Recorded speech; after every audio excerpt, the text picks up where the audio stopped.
오늘 신년 특별 새벽기도의 셋째 날 이렇게 살아가라. 세 번째 제목은 자족입니다. 올해 우리의 삶이 자족하는 삶이 되기를 바랍니다.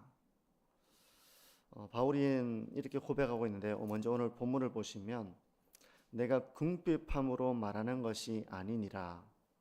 어떠한 형편이든지 나는 자족하기를 배웠노니 나는 비천에 처할 줄도 알고 풍부에 처할 줄도 알아.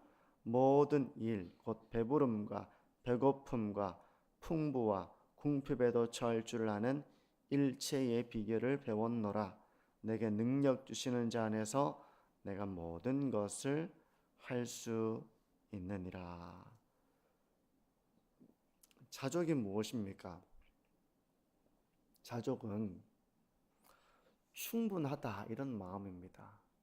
충분하고 흡족하다 그런 마음이 이제 그런 내면의 상태가 자족입니다. 바울은 비천에 처할 때도 충분하다, 흡족하다 그렇게 생각했다는 것입니다. 그가 배고픔과 궁핍에 처할 때도 먹을 것이 없잖아요. 근데 바울은 충분하다, 흡족하다 그렇게 자족했다는 것입니다. 지금 이 편지를 쓰고 있는 당시는 바울이 감옥에 갇혀 있는 상황이었습니다. 자족하기를 배운 바울은 그 상황 속에서 충분하다, 흡족하다 그렇게 그는 자족하고 있었고 그는 평생에 자족을 배워온 것입니다. 우리가 이제 이 말씀 가운데서 우리의 삶을 돌이켜보면 아마도 우리 중에 어떤 사람은 우리가 때때로 이런 생각을 할 겁니다. 충분하지가 않아, 부족해 이렇게 생각할 때가 있을 거예요.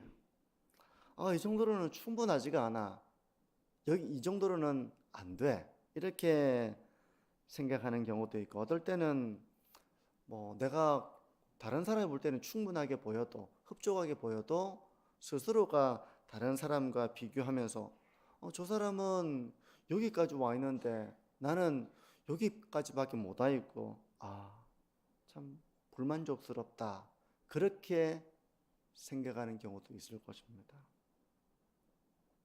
내 삶은 왜 이럴까 이런 생각을 하면서 자족보다는 불평과 원망과 우울함과 이렇게 우리의 내면의 상태가 자족과는 거리가 먼 그런 상태에 빠질 때도 있을 거예요.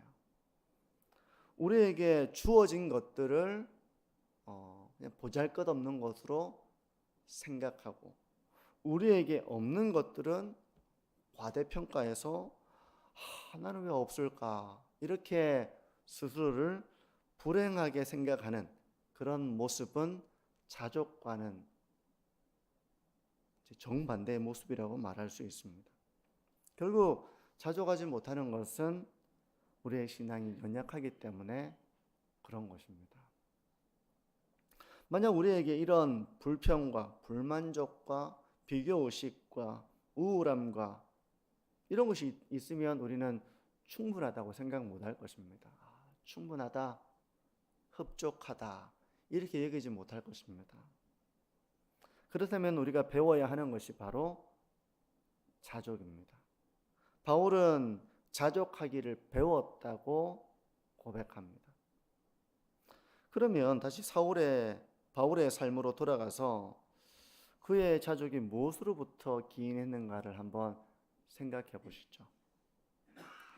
바울은 궁핍에 처할 때에도 비천에 처할 때에도 감옥에 갇힌 상황 속에서도 그는 자족하기를 배웠다고 말합니다.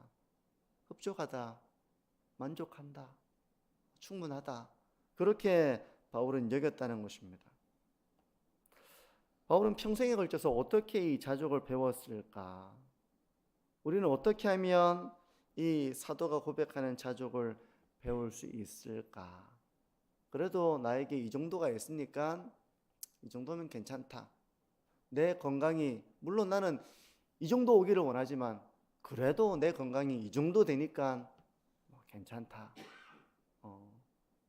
만족해야지. 그래야 내가 마음이 편안하고 좋지. 우리 신앙에서의 자족은 그런 것은 아닙니다. 그냥 좋게 생각하자. 이 정도도 괜찮다. 그렇게 생각하는 것이 성경이 말씀하는 자족은 아닙니다. 자족은 환경에 의해 지배되는 우리의 내면의 상태가 아니라, 환경이 그래도 이 정도면 괜찮지. 이 정도가 안 되면 나는 좀 내 삶이 우울하다. 이렇게 환경에 의해서 지배되는 내면의 상태가 아니라 하나님에 의해 지배될 때 우리가 누릴 수 있는 내면의 상태가 자족입니다. 신명기 8장 2절과 3절은 참 중요한 그런 구절이라서 다 알고 계실 텐데요. 이렇게 말씀합니다. 중요한 진리가 이 가운데 있는데, 내 하나님 여호와께서 이 40년 동안에 내게 광야 길을 걷게 하신 것을 기억하라. 이는 너를 낮추시며 너를 시험하사 네 마음이 어떠한지 그 명령을 지키는지 지키지 않는지 알려 하심이라. 너를 낮추시며 너를 줄이게 하시며 또 너도 알지 못하며 내 조상들도 알지 못하던 만나를 내게 먹이신 것은 사람이 떡으로만 사는 것이 아니요 여호와의 입에서 나오는 모든 말씀으로 사는 줄을 네가 알게 하려 하심이니라. 이스라엘 백성들이 광야 시절 배운 것이 있었습니다. 배운 것은 사람이 떡으로만 사는 것은 아니라는 것입니다. 물론 떡이 필요하죠. 그런데 떡으로만 사는 것이 아니라 사람이 하나님의 말씀으로 산다는 것을 배운 겁니다. 즉 떡으로만 산다는 건 어떤 것입니까? 떡이 있으면 내가 안심이 되고, 떡이 있어야 행복하고 만족할 수 있는 그런 것이 아니라, 비록 그 떡이 없다 할지라도 내 삶을 책임져 주시는 하나님이 나와 함께 하시고 하나님이 나에게 말씀하시고, 그런 하나님이 나와 함께 하신다는 사실을 믿고 의지할 때 그 사람은 충분함을 느끼고 흡족하고 만족할 수 있는 상태, 이것이 바로 자족입니다. 바울의 자족은 바로 이런 하나님에 대한 신뢰에서 비롯된 내면의 상태입니다. 내게 능력 주시는 자 안에서 하나님이 나와 함께 하시고 나를 책임져 주시는 그 하나님의 능력 주시는 그 하나님 안에서 내가 모든 것을 할 수 있다. 이런 고백을 바울은 가졌던 것입니다. 성도 여러분, 올해는 우리도 이 자족을 풍성하게 배우는 한 해가 되기를 바랍니다.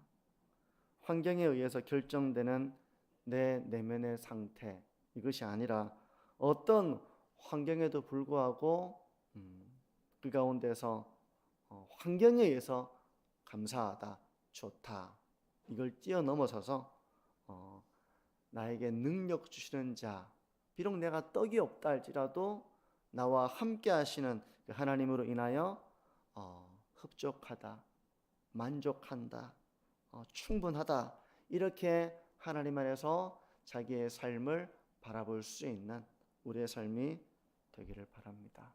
시편에도 그런 고백이 있잖아요.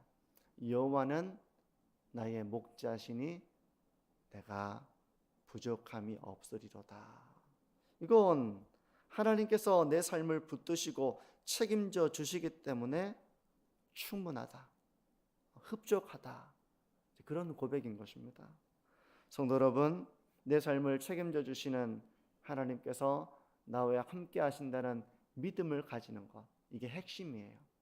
그 믿음 가운데서 내 삶을 바라볼 때 흡족하다, 충분하다, 이런 내면의 상태가 되어서 어떤 상황이든지 일체의 비결을 배워 자족을 이루어 나가는 우리 모든 성도님들의 삶이 되시기를 바랍니다.